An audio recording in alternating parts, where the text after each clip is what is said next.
सच्चिदानंदरूपाय विश्वोत्पत्त्यादिहेतवे तापत्रय विनाशाय श्रीकृष्णाय वयं नमः. जयांचे केलिया स्मरण होय सकळ विद्यांचे अधिकरण तेची वंदू श्रीचरण श्री गुरूंचे. ओवी क्रमांक 274. आपणेची आपण या ते पाहिजे जे अद्वैते ते ऐसे होय नृते बोलित तो असे. या ठिकाणी या कार्यशाळेमध्ये चाललेलं हे सत्र आणि याच्यामध्ये चालू विषय असलेला 15वा अध्याय याच्याविषयी आपण ऐकलंच की करुणी संसार वावो स्वरूपी हंते ठावो ओवावया अध्यायो 15वा. आणि या 15व्या अध्यायाचं याच्यामध्ये काय विषय आलेला आहे, अध्यारोप कसा केला, अपवाद कसा केला आणि त्याच्यानंतर तो ज्ञानी पुरुष त्याची अवस्था काय, या सगळ्यांचं वर्णन या अध्यायामध्ये केलेलं आहे. पहिल्या 2 श्लोकामध्ये अध्यारोप केला. भास्कर महाराजांनी आपल्याला अध्यारोप आणि अपवादाविषयी सांगितलंय. अध्यारोप अपवादाभ्याम निष्प्रपंचम प्रपंचते. अध्यारोप आणि अपवाद. अध्यारोप केला. अध्यारोप कशाला म्हणतात, वस्तुनी अवस्त्वारोपा अध्यारोप. हा वस्तूच्या ठिकाणी अवस्तूचा आरोप करणं याला अध्यारोप म्हणतात. तो 2 श्लोकामध्ये वस्तुनाम ब्रह्म अधिष्ठान, ब्रह्म अधिष्ठान, ब्रह्मस्वरूप, त्या ब्रह्मस्वरूपाच्या ठिकाणी अवस्तुनाम जगत, जगताचा आरोप करणं याला अध्यारोप म्हणतात. आणि असा अध्यारोप करून नंतर 3ऱ्या श्लोकामध्ये सांगितलं की जसा तो हत्ती त्याचे 1 कान वाकडा आहे म्हणे, तो आता बघण्याची गरज नाही, त्याला आता उडवूनच द्यायचं आहे. तसं हे जगत जे आहे या जगताचा काय केला, 3ऱ्या श्लोकामध्ये अपवाद केला. न रूपमस्येह तथोपलभ्यते नांतोन चादिर्नच संप्रतिष्ठा अश्वत्थमेनं स्वीरूढमूल मसंग शस्त्रेण दृढेन चित्वा. आत्मज्ञानाची या खड्गलता तोडून या भवाश्वत्था रुखा यया. असं याचं वर्णन केल्यानंतर मग पुढचा जो श्लोक आला, ततः पदंतात परिमार्गितव्यम यस्मिन् गता निवर्तन्ति भूयः तमेव चाद्यं पुरुषं प्रपद्ये यतः प्रवृत्ती प्रसृता पुराणी. ततः पदंतात परिमार्गितव्यम. त्या पदाचा आपल्याला शोध घ्यायचा आहे आणि त्या पदाचा शोध घेत असताना हे चिंतन चाललेलं आहे. आपणेचे आपण या ते पाहिजे जे अद्वैते ते ऐसे होय नृते बोली जातो असे. आपणची आपण या ते अद्वैते पाहिजे, आपणच आपल्याला पाहायचं आहे. वर जे दृष्टांत दिले त्या सर्व दृष्टांताप्रमाणे ही सिद्धांताची उभी आलेली आहे की आपणच आपल्या स्वरूपाला पाहायचं आहे. कसं पाहायचं आहे तर अद्वैत भावाने पाहायचं आहे. आता पाहायचं आहे म्हटल्यानंतर त्या ठिकाणी द्वैत निर्माण होणार. 2 वस्तू पाहिजेत, एक पाहणारा पाहिजे आणि ज्या वस्तूला पाहायचं ती वस्तू पाहिजे. पण इथलं पाहणं असं आहे, तो हा रे श्रीहरी पाहिला डोळे भरी पाहता पाहणे दुरी सारोनिया. इथलं पाहणं असं आहे, त्रिपुटीच्या विरहित इथलं पाहणं आहे. म्हणून आपणची आपण या ते पाहिजे. कसं पाहिजे, जे अद्वैते पाहिजे. अद्वैत स्वरूपामध्ये पाहायचं म्हणजे मीच मी सर्व या जगतामध्ये ओतप्रोत भरलेला आहे.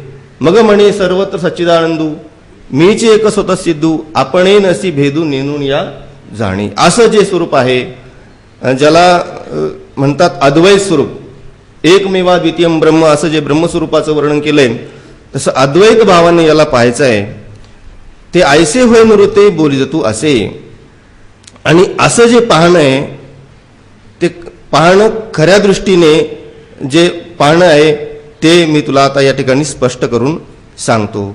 जे पाही जाते नवीन पाहिजे काही नेणनाची जाणीजे आद्य पुरुषा म्हणजे जया ठाया ते. परत त्याच पद्धतीचा या ठिकाणी विषय आला. जे पाही जाते नवीन पाहिजे. जे पाहणं असं आहे की पाहणेपणा वाचून त्याला पाहायचं आहे आणि तिथलं जाणणं असं आहे काही निर्णनाची जाणीजे. काही न जाणणं हेच तिथलं जाणणं आहे. काहीही न जाणायचं हेच तिथलं जाणणं आहे.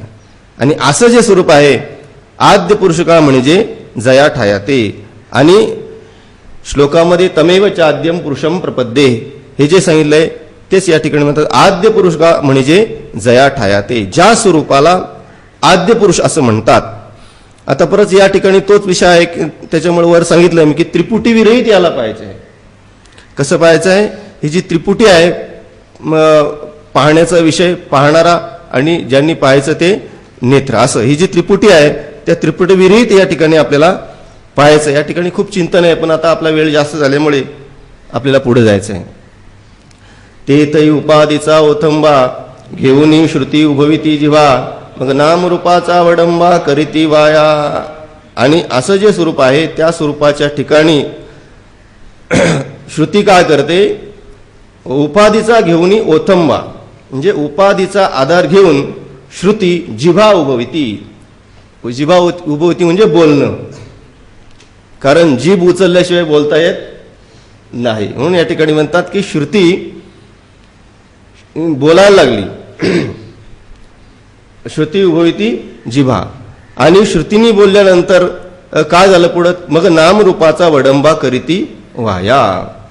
त्या श्रुती म्हणजे वेद, वेद आत्मस्वरूपाचं वर्णन करायला तयार होतात आणि मग तयार झाल्यानंतर त्या ठिकाणी नामरूपाचा वडंबा करीती वाया.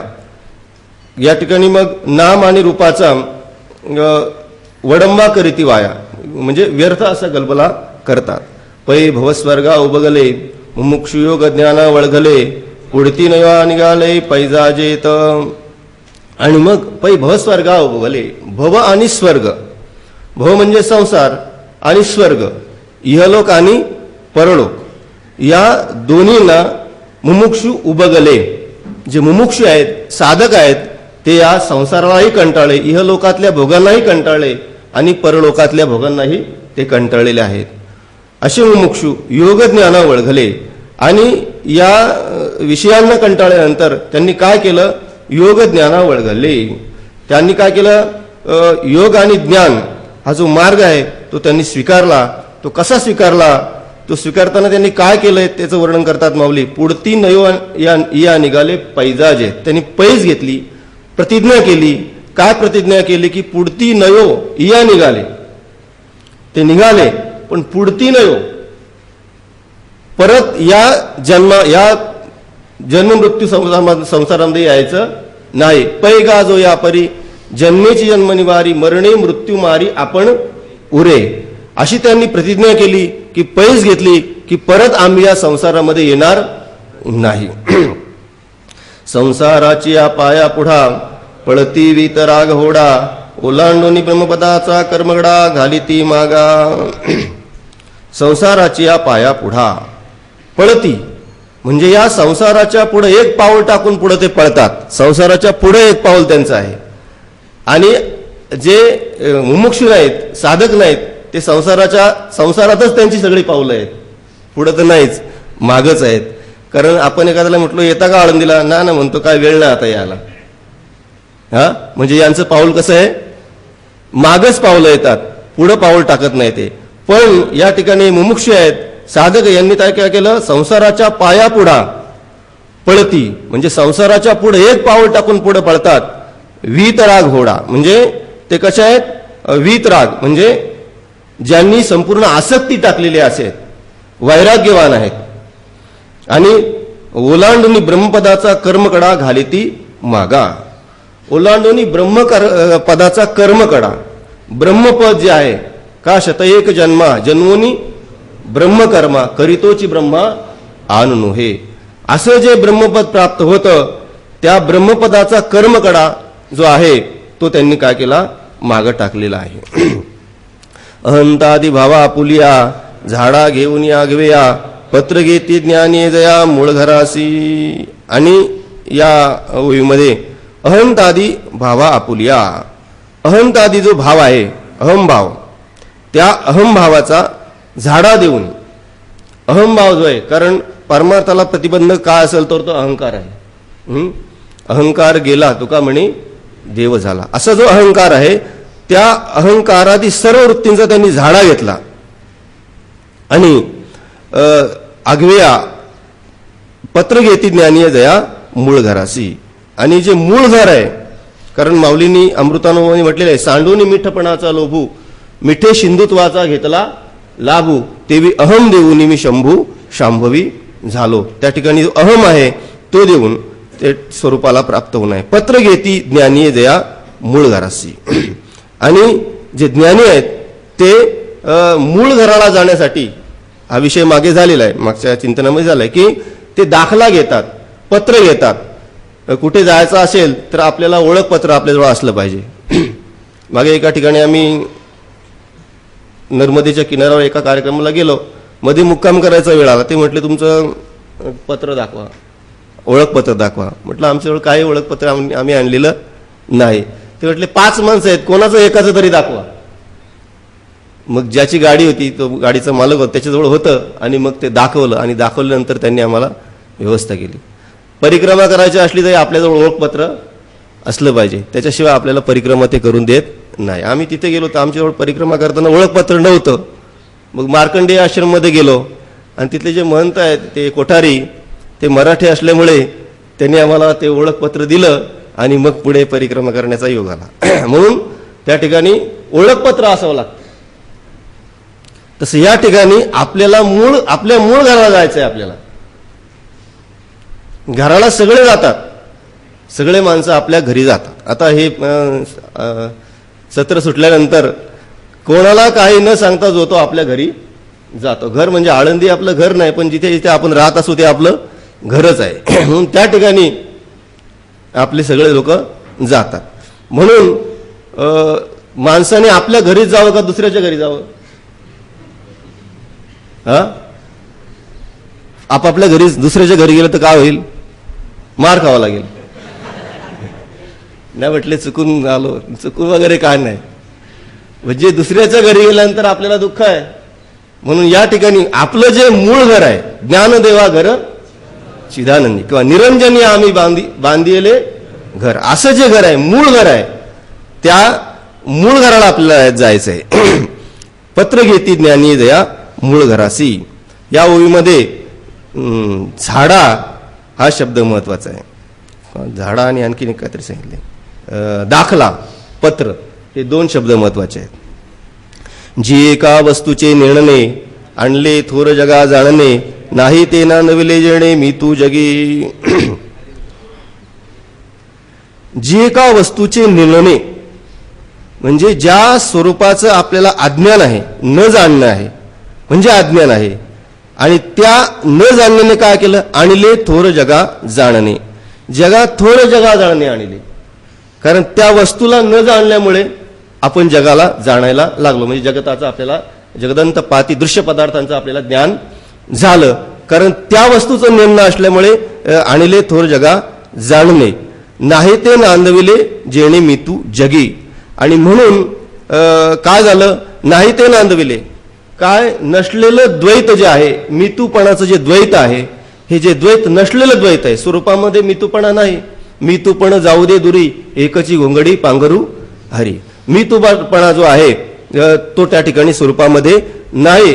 असं जे मितूपणाचं द्वैत आहे ते नाही ते नांदविले, नसलेलं द्वैत कोणतं? मितू जगी. आणि म्हणून नसलेलं द्वैत जे आहे ते या ठिकाणी नांदवलेलं आहे.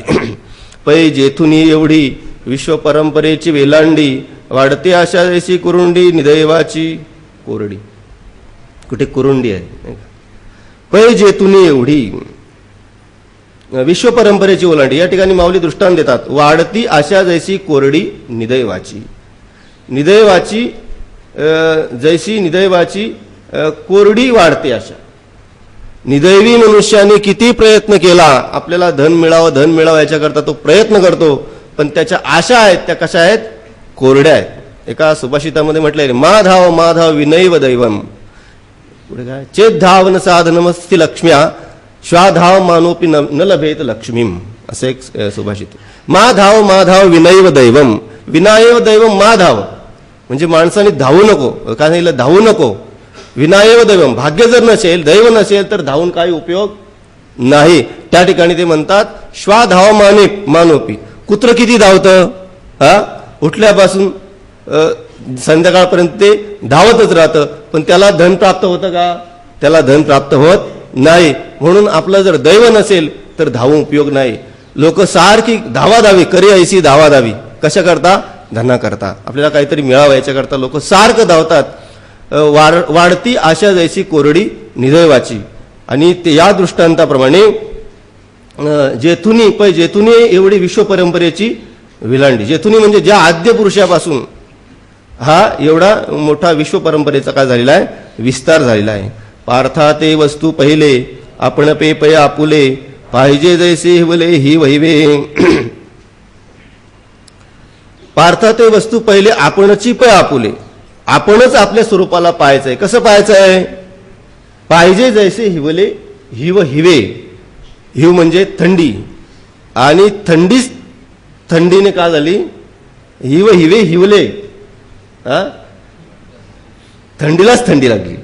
काय झालं, जसं योगाचं वर्णन करत असताना तहाने तहानची पियावी, भुकेलिया भुकची खावी, अहोरात्र व्हावी मोवा वारा. तसं पाहिजे जैसे हिवले हिव हिवे. किंवा या ठिकाणी आणखीन एक सांगितलंय, बोलेची बोले ऐकीजे, स्वादेची स्वाद चाकीजे, की उजिवडे देखीजे उजिवडा जेवी. त्याप्रमाणे आणि कही एक तया ओळखनासे धनंजया, तर जया का भेटलिया येण्याची नाही. आणि म्हणून आणि कही एक तया धनंजया, आणि कही एक तया ओळखनासे. हे धनंजया, हे अर्जुना, आणखीही त्याला ओळखण्याची एक खूण आहे. त्या परमात्मा स्वरूपाला ओळखण्याची एक खूण आहे. काय खूण आहे, तरी जया का भेटलिया येण्याची नाही. ते परमात्मा स्वरूप आपल्याला प्रत्यक्ष झालं, त्या परमात्म्याला आपण भेटलो, ते भेटल्याची काय खूण आहे, की तरी जयाच्या का भेटलिया येण्याची नाही. जया का भेटलिया, जया म्हणजे त्या परमात्म्याला भेटल्यानंतर येण्याची नाही, परत या संसारामध्ये पुन्हा जन्माला येणं नाही. त्यांची सरली येरझार, झाला सुफळ व्यापार. यस्मिन गतान निवर्तंती भूया, परत येणं नाही, असं जे पद आहे. परितया भेटती ऐसे, जे ज्ञाने सर्वत्र सरिसे, प्रळयांबुचे जैसे भरडेपण. त्या भेटणं कसं आहे, प्रळयांबुचे जैसे भरडेपण. तसं प्रळयांबुचे जैसे प्रळयांबू झाला म्हणजे प्रळय काळचा जो जल आहे, प्रळय जळ ज्याला म्हणतात, त्या प्रळय जळामध्ये बुडल्यानंतर मग त्या ठिकाणी त्या प्रळय काळ आल्यानंतर मग आपल्याला त्या ठिकाणी हा समुद्र आहे, ही नदी आहे, असं काही वेगळा निवड करता येतो का, नाही. तसं त्या आत्मस्वरूपामध्ये ब्रह्मस्वरूपामध्ये एकदा आपण त्या स्वरूपाला प्राप्त झालो की त्या ठिकाणी जसं मागे दृष्टांत आपण 9व्या अध्यायात, जैसे हे विवंचना तवची घटे, जवन घापती एकवटे अग्नी माझी, का खैरचंदन काष्टे, हे विवंचना तवची घटे, जवन घापती एकवटे अग्नी माझी. किंवा जाती व्यक्ती पडे बिंदुले असं म्हटलेलं आहे. त्या ठिकाणी जाती व्यक्ती हे सगळं काही राहत नाही, असं त्या स्वरूपाला भेटणं आहे. निर्माण मोहाजित संग दोषा, अध्यात्म नित्या विनिवृत्त कामाः, द्वंद्वैर्विमुक्ता सुख दुःख संज्ञैर्, गच्छन्त्य मूढा पदमव्ययन्तत्. जया पुरुषेचे का मन, सांडून गेले मोहमान, वर्षांती जैसे घन आकाशाते. जया पुरुषाचे का मन, या पुरुषाचं मन सांडून गेले मोहमान. अशा स्वरूपाला जो प्राप्त झालेला ज्ञानी पुरुष आहे, त्याच्या मनामध्ये आता कोणत्याही प्रकारचा मोह आणि मान राहिलेला नाही. या ठिकाणी चिंतन करताना असं लिहिलंय की माऊलींनी मोहमान हा शब्द का घेतला. श्लोकामध्ये निर्माण मोह म्हटलेला आहे, मान अगोदर आहे आणि मोह नंतर आहे, पण माऊली लिहित असताना मोहमान म्हटलेलं आहे. तर मोहमान म्हटल्याचं कारण की ज्याला मोह आहे त्याला मनाची अपेक्षा आहे. मानाची अपेक्षा कोणाला आहे, ज्याला मोह आहे त्याला मानाची अपेक्षा. म्हणून माऊली म्हणतात सांडून गेले मोहमान. मोह गेल्यानंतर मान राहतच नाही. ज्या अर्थी मानाची अपेक्षा आहे त्या अर्थी याला म्हणजे ज्याला आहे त्याला मोह आहे असं समजायला काय हरकत नाही, नाही का. पण या ठिकाणी मोहमान, मोह गेला मानही गेला. कसा गेला, वर्षांती जैसे घन आकाशाते. वर्षांती म्हणजे वर्षा ऋतू संपल्यानंतर जैसे घन आकाशाते. घन म्हणजे मेघ. वर्षा ऋतू संपल्यानंतर जैसे घन मेघ आकाशाला सोडून जातात. या वर्षी काय जायला तयार नाहीत. येताना पण तसेच आणि जाताना पण तसेच आणि मधल्या अवस्थेत पण तसेच. एवढा पाऊस यावर्षी पडलेला आहे. परंतु नेहमीची स्थिती अशी आहे, वर्षांतिका घन जैसे आकाशाते. त्याच्याकरता दृष्टांत देतात. निकवड्या निष्ठुरा उबगिजे जेवी सोयरा, तैसे नागवती विकारा भेटाळू जे. निकवड्या निष्ठुरा उबगिजे जेवी सोयरा. निकवड्या म्हणजे दरिद्री आहे, आणि निष्ठुर म्हणजे एखादा चिंगूट मनुष्य आहे असा, निकवड्या निष्ठुरा असा जो मनुष्य आहे, उबगीजे जेवी सोयरा. अशा माणसाला सोयरा म्हणजे नातलग, त्याला काय होतात, कंटाळून जातात, उबगतात. त्याच्याकडे जायला कोणी तयार होत नाही, कारण तो दरिद्री आहे. दरिद्री माणसाकडे कोण जाणार आहे? भो दारिद्र्यम नमस्तुभ्यम असं एका ठिकाणी वर्णन आले. हे दारिद्री, भो दारिद्र्यम नमस्तुभ्यम, दरिद्रीपणा जो आहे त्याला मी नमस्कार करतो. कारण का? सिद्धोहम तत्प्रसादतः पश्याम्यहम जगत सर्वम नमाम पश्यति कश्चन. तो मनुष्य काय म्हणतो, अहम सर्वम जगत पश्यामी, संपूर्ण जगताला मी पाहतो, नमाम पश्यति कश्चन, माझ्याकडे पाहायला कोणी तयार होत नाही. कारण का? सिद्धोहम तत् प्रसादतः. म्हणून निकवड्या निष्ठुरा उबगीजे जेवी सोयरा, त्याला सोयरा कंटाळून जातो.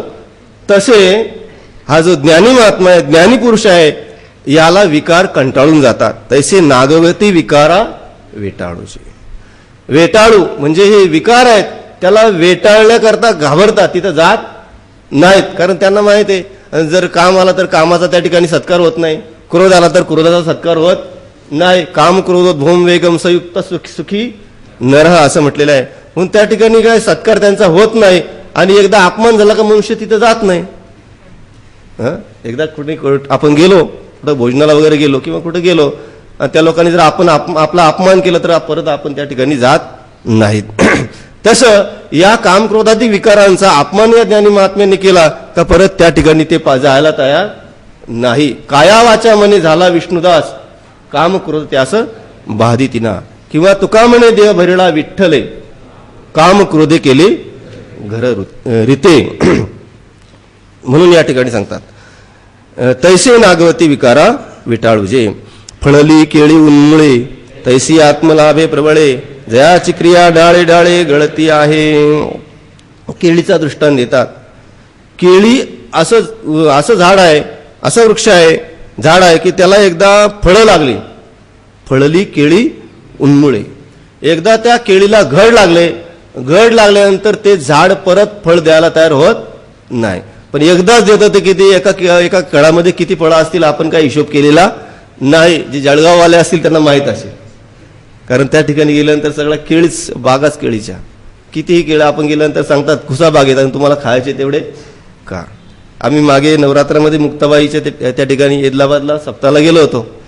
ती कोणती तापी नदी आहे ना, त्या काठावर तिथे मंदिर आहे मुक्ताबाईंचं, 2-3 आहेत त्या ठिकाणी. एका ठिकाणी आम्ही गेलो होतो आणि तिथे गेल्यानंतर मग त्यांनी आम्हाला भरपूर केळे आणून ठेवली तिथे स्वयंपाकघरामध्ये, तुम्हाला पाहिजे तेवढी घ्या. आणि कधी कधी सांगायचे बागेत घुसून खा असं पण सांगायचे. कारण त्या ठिकाणी काय सुकाळच आहे, त्याच्यामुळे प्रश्न नाही. असं हे केळीचं झाड उन्मळे, एकदा का त्याला घड लागले नंतर काय होतं, ते झाड उन्मळे म्हणजे पूर्ण त्याला उपटूनच टाकावं लागतं. तशी आत्मलाभे प्रबळे, प्रबळे आत्मलाभे. तसा आत्मलाभ झाल्यानंतर, प्रबळ असा आत्मलाभ झाल्यानंतर, आत्मानुभव त्याला प्राप्त झाल्यानंतर ज्या क्रिया आहेत, कर्म आहेत, जयाची क्रिया ढाळे ढाळे गळती आहे. म्हणून त्या ठिकाणी कोणत्याही प्रकारच्या क्रिया ज्या आहेत, त्या क्रिया कर्म त्याच्या ठिकाणी राहत नाही.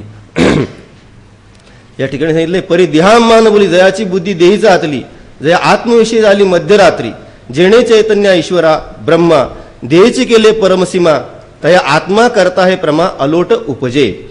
म्हणून त्याच्या ठिकाणी कर्म आहे. आत्माची करता हाही निश्चयो नाही तत्वता, देह मी कर्म करता मानितो साच. आणि नंतर पुढे सांगतात, जे आत्मा मी कर्मात येतू, सर्व कर्म साक्षी बेतू, हे आपलीच काही मातू नायकेची काणी, तेने देहात्मदृष्टीमुळे आत्मया घेपे देहाचे जाळे, जैसा आभ्राचा वेगू कोले चंद्री मानी, मग तया मानण्यासाठी देहबंदीशाळी किरटी, कर्माच्या वज्रगाठी कळास येतो. त्याला कर्म असतं, परंतु या ज्ञानी महात्म्याला कर्म नाही. त्याला त्या ठिकाणी आत्मलाभ झालेला आहे. तया नाही बंदिशाळ कर्माची आहे, अशी गोवी आहे.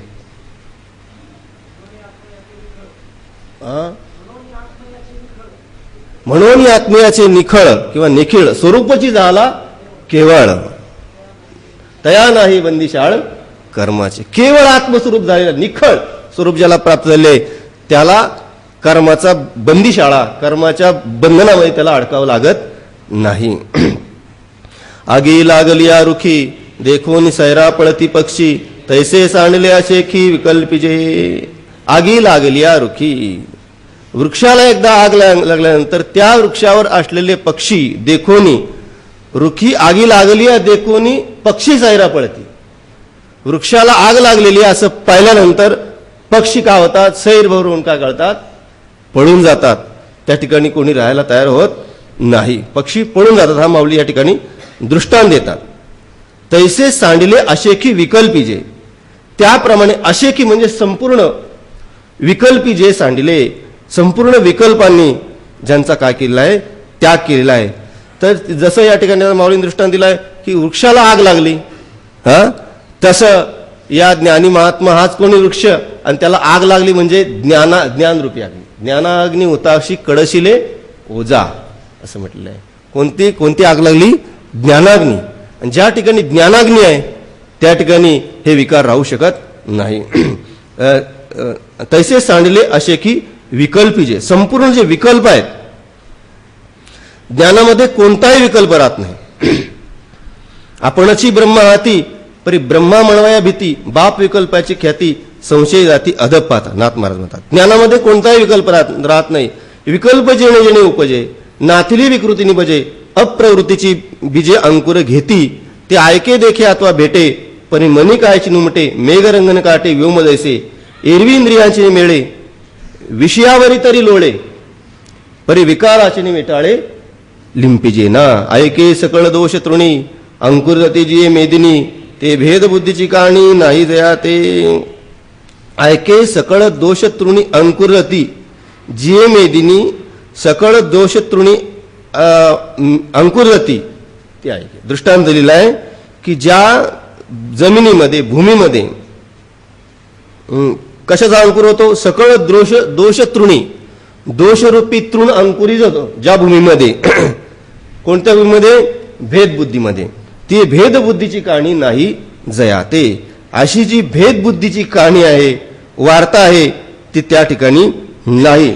जी भेदबुद्धी आहे ती भेदबुद्धी त्या ठिकाणी संपून जाते. सूर्योदया सरिसी, रात्री पळून जाया पैसी, गेली देहंता तैसी अविद्ये सवे. सूर्योदया सरसी, जैसी रात्री पळून जाय. सूर्याचा उदय झाल्याबरोबर रात्र काय होते, पळून जाते. रात्र राहत नाही. सूर्य उदय झाल्याबरोबरच रात्र नाहीशी होते. त्याप्रमाणे तैसी देहंता अविद्ये सवे गेली. त्याप्रमाणे देहाविषयी असलेली अहंता जी आहे ती अविद्येसह गेली. अज्ञानासह जी अहंता आहे ती निघून गेलेली आहे. पै आयुष्यहीना जीवाते, शरीर सांडली जेवी अवचिते, ते दुसरे द्वैते सांडिले जे. दृष्टांत देत आहेत माऊली या ठिकाणी. पै आयुष्यहीना जीवाते, जेवी शरीर सांडी अवचिते. ज्याचं आयुष्य संपलं, आयुष्य संपल्याबरोबर शरीर सांडी जेवी. शरीर काय होतं, सांडून निघून जातं. जीवाते शरीर सांडी, तो जीवाला शरीर टाकून निघून जातं. शरीर एकदम टाकून देतं. त्याप्रमाणे कारण मनुष्य जन्माला येतानाच त्याचं आयुष्य किती ठरलेलं. आयु कर्मच वित्तंचे विद्या निधनमेवच, पंचैतान्यपि सृजन्ते गर्भस्थस्यैव देहिना. पूर्वीच निश्चित केलेलं आहे आयुष्य किती आहे.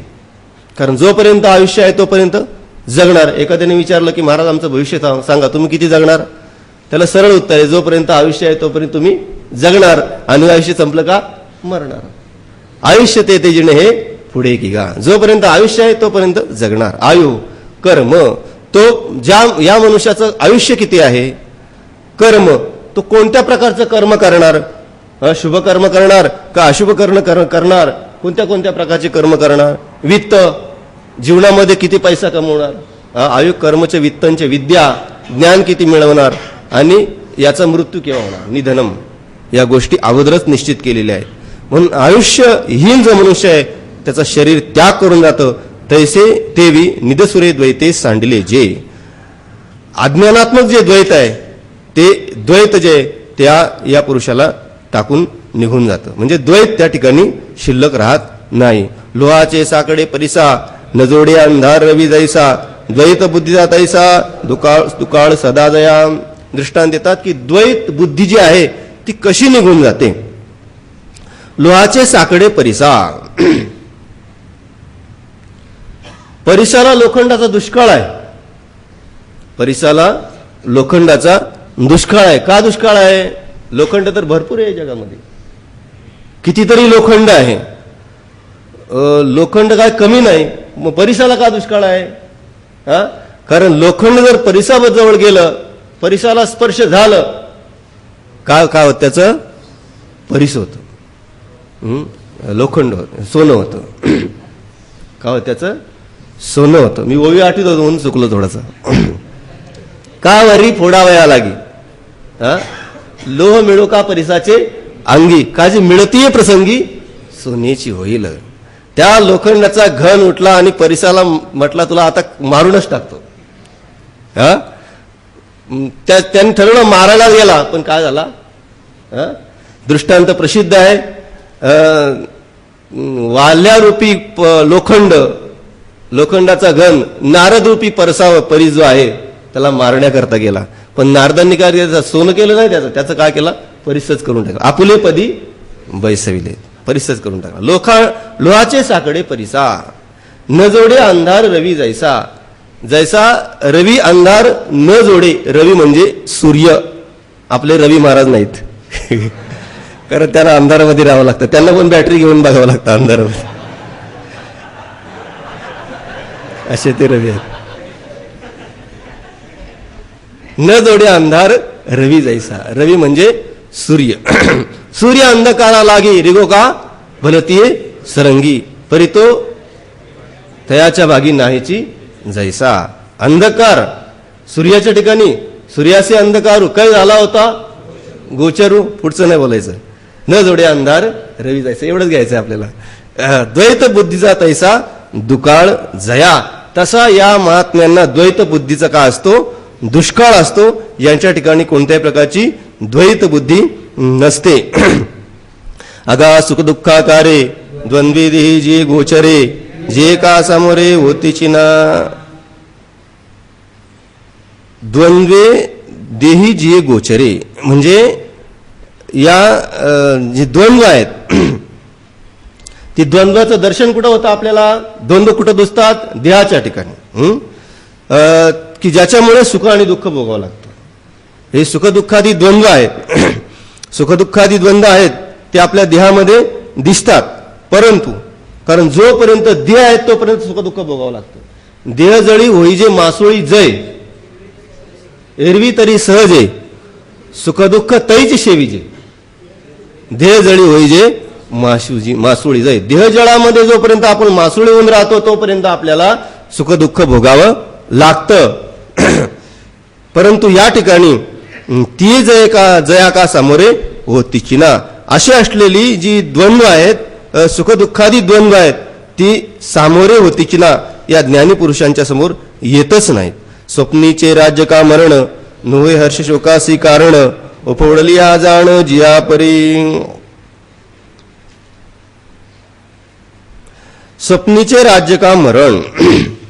स्वप्नामध्ये राज्य मिळालं, हर्षाला कारणीभूत आहे का? आनंदाला कारणीभूत आहे का?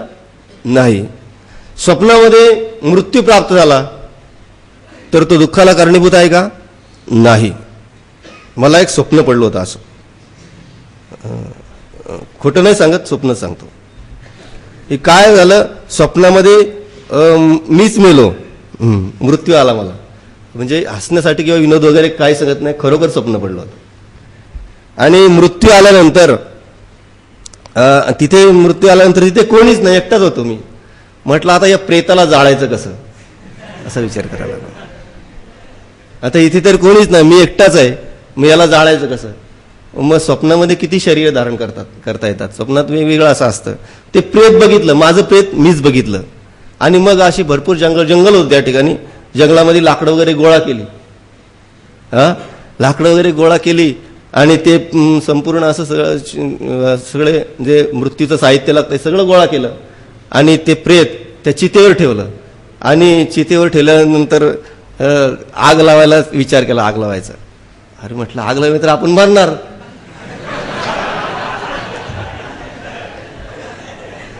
आता याला कशी काय आग लावायची.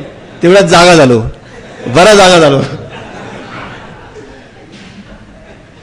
स्वप्नीचे का राज्य मरण नव्हे हर्ष शोकासी कारण. हर्षाला म्हणजे आनंदाला कारणीभूत नाही आणि शोक म्हणजे दुःखालाही कारणीभूत नाही. उपवडलिया जाण जिया परी. उपवडलिया म्हणजे काय. कारण जागा झाल्यानंतर. अजून जागा झालो नाही बघा, मी झोपेतच आहे. उपवडलिया जाण जिया परी. ज्याप्रमाणे जागा झाल्यानंतर स्वप्नीची या भया ओखत चेवची धनंजया. तैसे सुखदुःख रूपी द्वंद्वी जे पुण्य पापी न घेपी जाती सर्पी गरुड जैसे. तैसे सुखदुःखी रूपी द्वंद्वी, त्याप्रमाणे सुखदुःख रूपी जे द्वंद्व आहे. दृष्टांत दिलं या ठिकाणी माऊलींनी की सुखदुःख रूपी द्वंद्व जे आहे त्या द्वंद्वी जे पुण्यपापी, पुण्यपाप आणि सुखदुःख जे द्वंद्व आहेत त्या सुखदुःखाच्या द्वंद्वांनी हे वेढले जात नाही. कसे वेढले जात नाहीत. न घेपी जाती सर्पी गरुड जैसे. जैसे सर्पी गरुड न घेपती. ज्याप्रमाणे गरुड काय करतो. सर्पाला धरतो. गरुड काय करतो. सर्पाला धरतो. पण इथं माऊली म्हणतात सर्प गरुडाला धरील का. न घेपी जाती सर्पी गरुड जायचे. म्हणजे गरुड सापाला धरू शकतो, परंतु सर्प गरुडाला मात्र धरू शकत नाही. तसं द्वंद्व जे आहेत, सुखदुःखादी द्वंद्व आहेत, ते या महात्म्यांना कोणत्याही प्रकारचा त्रास देऊ शकत नाही. आणि अनात्मवर्ग नीर सांडुनी आत्मरसाचे क्षीर चरितात जे सविचार राजहंस. आणि अनात्मवर्ग नीर सांडुनी. अनात्मवर्ग नीर आहे, अनात्मवर्ग रूपी पाणी जे आहे. कारण हे कसे आहेत. अनात्मवर्ग नीराचा, अनात्मवर्ग रूपी जलाचा या महात्म्यांनी त्याग केलेला आहे. जे आत्मा अनात्म व्यवस्था राजहंस किंवा राजहंसापुढे चांचूचे आगरडे तोडी जेवी झगडे क्षीरनिराचे. किंवा आणखीन एक माऊली सांगतात का चांचूचे आणि सांडसे खांडजे पै पाणी राजहंसे तुझं ज्ञान विज्ञान तैसे वाटूनी देऊ. किंवा सलिली पै जैसे एक होनी मिनले असे परी निवडूनी राजहंसे वेगळे किजे. क्षीरनीर विभाग जो आहे तो राजहंसालाच करता येतो, बगळ्याला मात्र करता येत नाही. बगळ्याचं एवढं काम बकू जायचा कुतला मासियावरी असं वर्णन केलेलं आहे. काय बगळ्याचं वर्णन एका ठिकाणी करतात. एक पाव पर ध्यान मन मैला ऊपर उजाला एक पाव पर ध्यान लोग कहते साधू साधू बडी कपटी खान. बगळ्याचं वर्णन सांगतात. पण राजहंस मात्र या ठिकाणी. आणि अनात्मवर्ग नीर सांडोनी. अनात्मवर्ग जे नीर आहे त्या अनात्मवर्ग नीराचा त्यांनी काय केलेला आहे. त्याग केलेला आहे. कसा त्याग केला. विवेक संचूची या मुद्रा स्वभावे निवडीसी क्षीरनिरा मग सांडोनिया आसारा शुद्ध सारा सेविसी. नाथ महाराजांची ओवी या ठिकाणी सांगितलेली आहे. म्हणून आत्मरसाचे क्षीर चरताती. आत्मरसरूपी क्षीर आहे.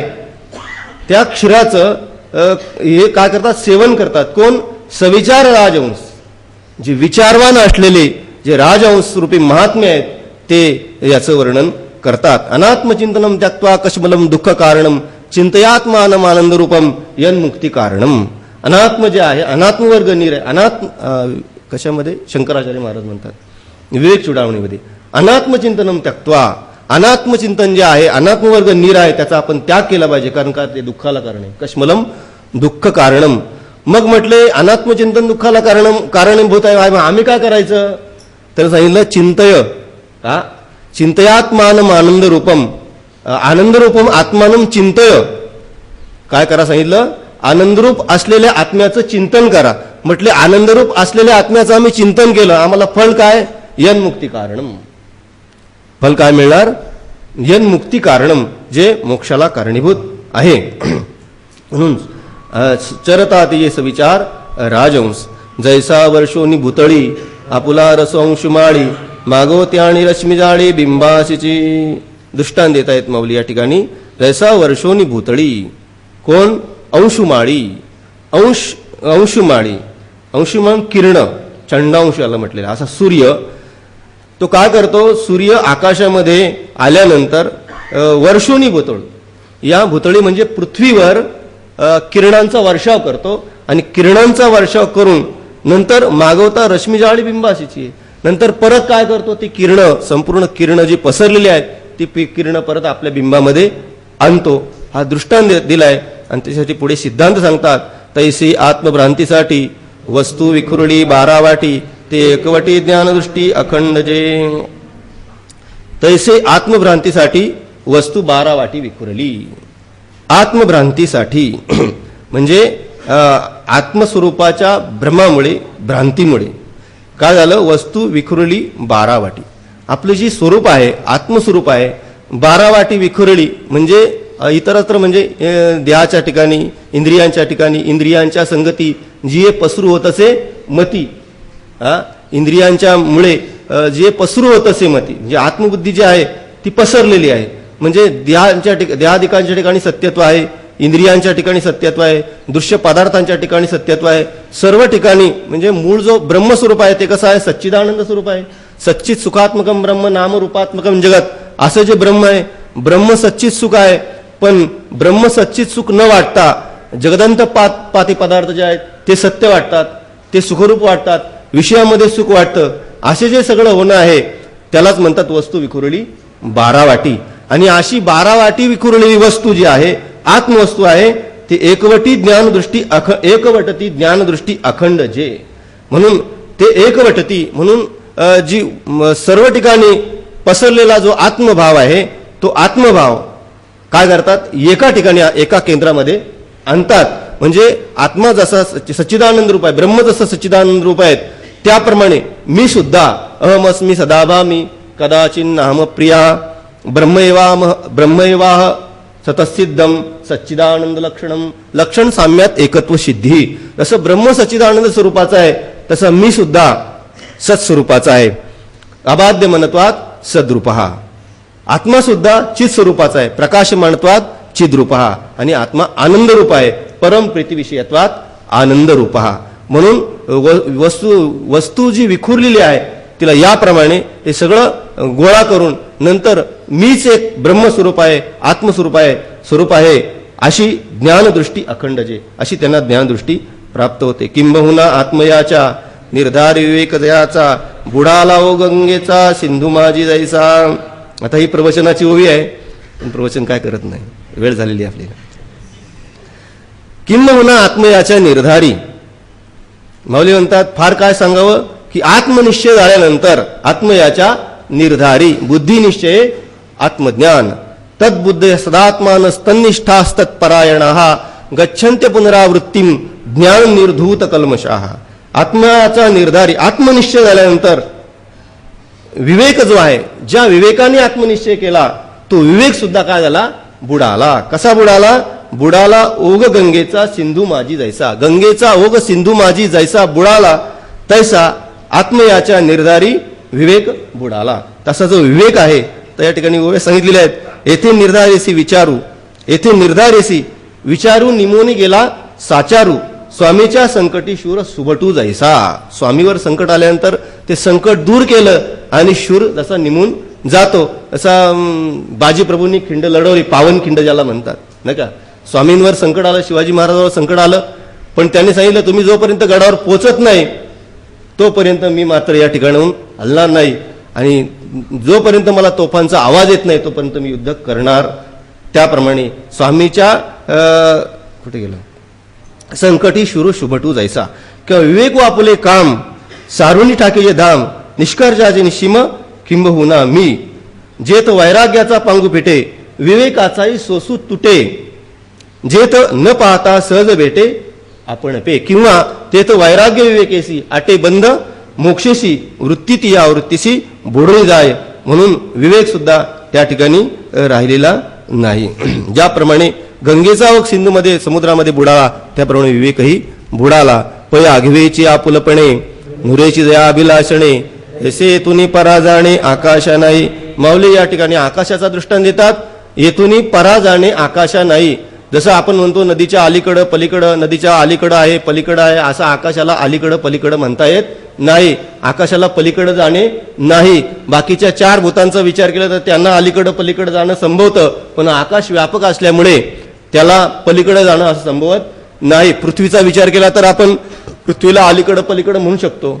जलाचा विचार केला तर त्याला पण आपण अलीकडे पलीकडे म्हणू शकतो. तेजाचा विचार केला तर त्यालाही म्हणू शकतो. वायूचा विचार केला तर त्यालाही म्हणू शकतो. पण आकाश व्यापक असल्यामुळे व्यापकत्वात क्रिया संभवत नाही. व्यापकात क्रिया संभवत नाही. म्हणून आकाशाला जसे येथून परा जाणे नाही आकाशा, परा जाणे आकाशा नाही. पै आगवेचे आपुलेपणे नुरेची दया अभिलाषणे. आपणच सर्व झाल्यामुळे, आपणची आपलेपणे, आगवीची आपुलेपणे, आता संपूर्ण आपणच झाल्यामुळे जया अभिलाषणे नुरेची. आता याला कोणत्याही प्रकारच्या इच्छा राहिलेल्या नाही. कोणत्याही प्रकारची इच्छा राहिलेली नाही. कशा इच्छा राहिल्या नाही त्याच्याकरता दृष्टांत देतात. जैसा अग्नीचा डोंगरू नेघे कोणी बीज अंकुरू, तैसा मनिदयाचा विकार उदय जना. जैसा अग्नीचा डोंगरू कोणी बीज अंकुरू नेघे. अग्नीचा डोंगर, कशाचा डोंगर आहे? अग्नीचा डोंगर आहे. कारण दुसरे पण इतर प्रकारचे डोंगर आहेत म्हणून अग्नीचा डोंगर मिळेल. सोन्याचे पर्वत करवती पाषाण असं म्हटलेलं आहे. तसं या ठिकाणी म्हणतात अग्नीचा डोंगर. त्या अग्नीच्या डोंगरावर जर आपण बीजाची पेरणी केली तर त्या बीजाला अंकुर येईल का? बीज अंकुरित होईल का? तर होणार नाही. कोणतंही बीज, कोणी बीज अंकुरू नाही म्हटलंय चांगलं बीज आहे, चांगल्या याच्यामध्ये तयार केलेलं आहे, चांगल्या प्रकारचं बीज आहे, अंकुरित होईलच, कुठेही टाका होईलच असं आहे का? माऊली म्हणतात जैसी बीजे सर्वता आहळली ती सुक्षेत्री जरी पेरली, डोंगरावर काय चांगल्या शेतामध्ये जरी पेरलं तरी पुढे काय?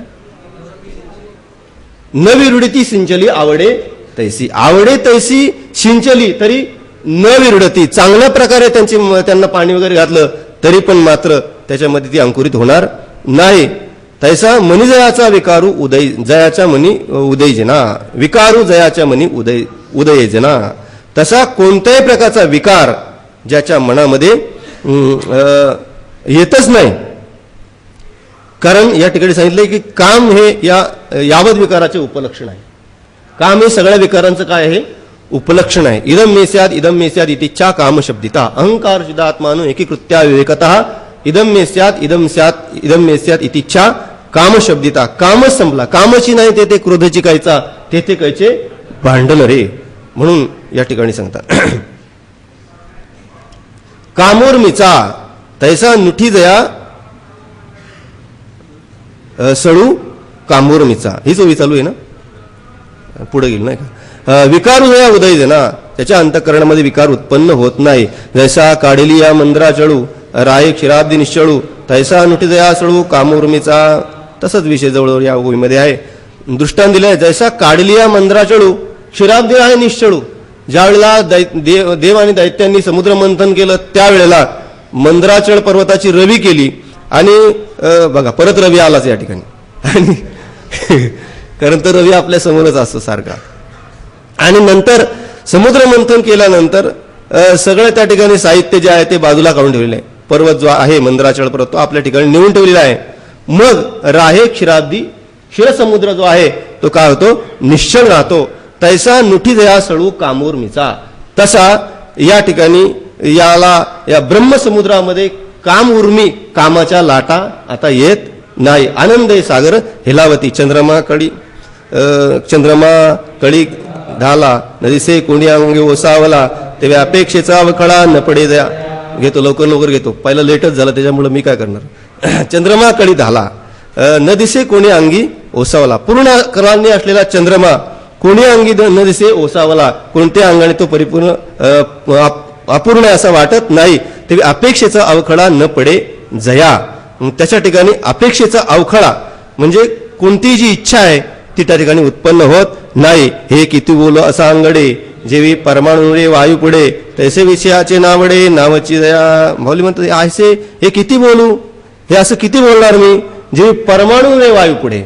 ज्याप्रमाणे वायू पुढे परमाणू नुरे, परमाणू शिल्लक राहत नाही, तसे विषयाचे नावडे नावाची दया. तसं विषयाचं नाव सुद्धा त्याला आवडत नाही. एवं जे जे कोणी ऐसे केले ज्ञानाख्य हुताचे तेत तेत मिळत जैसे हेमी हेम. एवं जे जे कोणी ऐसे केले ज्ञानाख्य होताशे.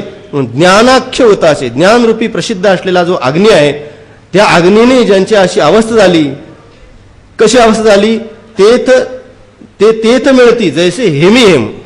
म्हणजे हेम म्हणजे सोनं, सोन्यामध्ये सोनं मिळावं त्याप्रमाणे. तेत म्हणजे कवणे काही ऐसे पुससी काही तरी ते पदका नाही वेचूया. तेत म्हणजे कवणे काही ऐसे ठाई ऐसे पुससी काही. म्हणून या ठिकाणी म्हणतात की असं जे महात्मे आहेत ते कोणत्या ठिकाणी त्या स्वरूपाला प्राप्त झाले, असं जर तू विचारलं तर ते ऐक. तरी ते पद नाही वेचू द्या. ते पद असं आहे की त्या पदाला वेच नाही. पैगा आणि काही एक याचे जे हाता आलिया तरी न वचे आणि अनुभविता काही न वेचे परी विटेना. आपले जे साचे ते कल्पांती न वचे.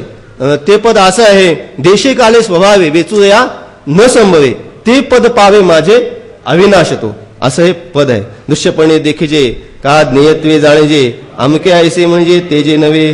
त्याला दृश्य करून पाहावं देखिजे तर तसं नाही, का ज्ञेयत्वे जाणेजे तसं नाही. कारण ज्ञातृज्ञेयाविन नुसते जी ज्ञान सुखा भरले गण गाळे. अमुके जे ऐसे जे नव्हे त्याला अमुक एका याने काय निर्देशित करावं तसंही ते नाही. न तद्भासयते सूर्यो न शशांको न पावक यद्गत्वा निवर्तन्ते तद्धाम परम मम. पै दीपाची बंबाळी का चंद्र उजळी हे काय बोलांश माळी प्रकाश जे. दीपाची बंबाळी म्हणजे दिव्याचा प्रकाश किंवा चंद्राचा प्रकाश, चंद्र जे उजळी हे काय बोलांश माळी प्रकाश जे. ज्याचं प्रकाशन दिव्याने होत नाही, चंद्राने होत नाही, त्याचं सूर्याने होईल का, तर सूर्याने पण होणार नाही. पै आघवेची दिसणे जयाचे कान देखणे विश्ववास तसे जेणे लपालेनी. आघवेची दिसणे जयाचे कान देखणे. आघवेची म्हणजे दृश्यमान जे जगत आहे ते आपल्याला दिसतं. कशामुळे दिसतं, जयाचे का न देखणे, त्या परमात्म स्वरूपाच्या न पाहण्याने आपल्याला दिसतं. जसं विश्व भासत असे जेणे लपालेनी, जेणे लपालेनी विश्व भासत असे याचं वर्णन चांगदेव 65 मध्ये आलेले. स्वस्ती श्री वटेशू लपोनी जगदाबासू दाबी मग ग्रासू प्रकटला करे. किंवा 14व्या अध्यायामध्ये आपल्याला उभे गेले, तू जयाप्रती लपसी त्या जगहे दाविसी प्रगटुतय करिसी आघवेची तू. जैसे शिंपी पण हरपे तव तव खरे होय रूपे का दोरी लपता सापे फार होई जे. हा दृष्टांत आपल्याला माहित आहे. जसे शिंपी पण हरपे तव तो खरे खरे होय रूपे. म्हणजे शुक्तीवर रजत भ्रमतो त्यावेळेला शिंपीचं आपल्याला ज्ञान नसल्यामुळे तो खरे होय रूपे का दोरी लपता सापे फार होई जे. आणि दोरीच्या अज्ञानामुळे आपल्याला सर्पाचा भ्रम होतो. तैशी चंद्र सूर्यादी थोरे ये तेजे जे फारे ते जयाचे आधारे प्रकाशती. म्हणून चंद्र सूर्यादिकांचं तेज आहे ते जयाच्या आधारे प्रकाशती, ज्याच्या आधाराने ते प्रकाशित होतात. त्या ज्याच्या आधाराने हे सर्व प्रकाशित होतात त्याचं वर्णन माऊली करतात. ते वस्तू की तेजोराशी झालं शेवटची ओवी आहे. ते वस्तू की तेजोराशी, अशी जी वस्तू आहे ती जणू तेजाची राशीच आहे. ज्ञानेश्वरीमध्ये जिथे जिथे वस्तू शब्द येईल त्या वस्तू शब्दाचा अर्थ काय करायचा, ब्रह्म करायचा. एरवी सर्वांच्या हृदय देशी मी अमुक आहे ऐशी जे वस्तूस पुरे अहरणशी गा. ते वस्तू की तेजोराशी, ती आत्मवस्तू म्हणजे तेजाची जणू रासच आहे. ज्योतिषामपित ज्योतिष तमसः परमुच्यते ज्ञानम ज्ञेयम ज्ञानगम्यम, अशी ती वस्तू आहे. सर्वभूतात्मक सरिशी म्हणजे सर्व प्राणी मात्रांच्या अंतःकरणामध्ये सरिशी म्हणजे सारख्याप्रमाणे व्याप्त आहे. समम सर्वेषु भूतेषु तिष्ठन्तम परमेश्वरम, अशी ती वस्तू आहे. चंद्र सूर्याच्या मानसी प्रकाशेजे, आणि ती वस्तू चंद्र सूर्याच्या मानसी प्रकाशेजे. चंद्र सूर्याला सुद्धा त्या वस्तूचा जे अग्नीचे दीपन सूर्याचे चंद्राचे जीवन सूर्याचे नयन देखती जेणे, अशी ती वस्तू आहे.